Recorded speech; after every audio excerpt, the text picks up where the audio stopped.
So I think this is an interesting question in that it's quite difficult to answer when evolution is kind of something you apply in retrospect. So you're looking back on changes that occur. So it's very difficult to assess in real time.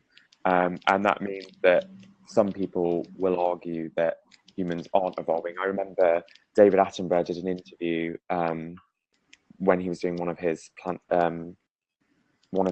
programs on the BBC, and he argued that because we now have such high survival rates that we're the first species to stop natural selection occurring. I think I disagree with him. I would cite some examples. So there's a study called the Framingham Heart Study. It's a town in Massachusetts in the US where they studied heart disease in their female population. But one of the things they found, interestingly, was that women with lower cholesterol levels were more likely to have more children.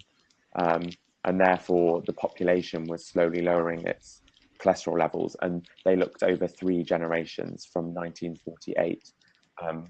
So that's one example. Another example is the Dutch population has actually had a huge growth spurt in the last 20 years. I can't remember where I read this exactly, but they looked at the height of Dutch soldiers as compared to other countries such as the US. And actually, in the sort of 1800s, Dutch soldiers were amongst the shortest in the world, but now they're amongst the tallest.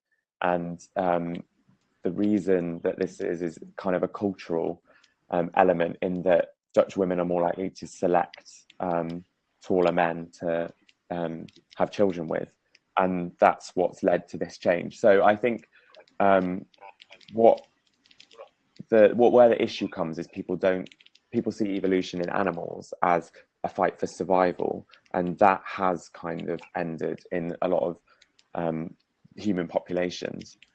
But it's the other factors in terms of mate selection and the number of children people have. So it wasn't in the Framingham study, it wasn't that people were were not having children when they had high cholesterol. It was that the women with lower cholesterol were able to have more children. It wasn't quite clear why this is, but it could be that if you're healthier, then you're more likely to be able to child rear for a longer period of time.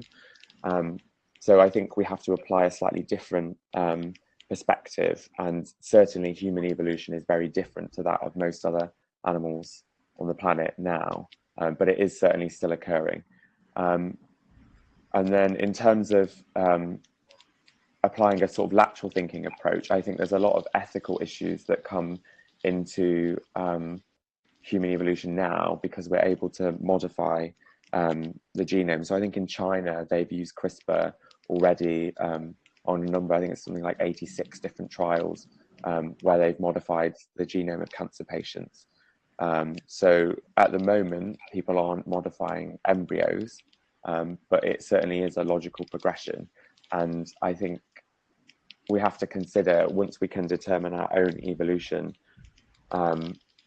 there's a lot of difficult choices that come into that. And I certainly have been on my obstetrics and gynecology placement at the moment, and you can now test for certain genetic defects by doing a blood test on the mum, because the fetal DNA passes into the blood, and you can then choose to terminate the pregnancy based on those findings. So it's certainly already happening in terms of applying natural selection ourselves, in terms of deciding which pregnancies to continue and which we don't. And then if we then have the ability to actually correct these defects, then we'll be driving our own evolution. So I think there's a lot of evidence to support that human evolution is still occurring. I think it's probably accelerated in the last few hundred years rather than decelerated.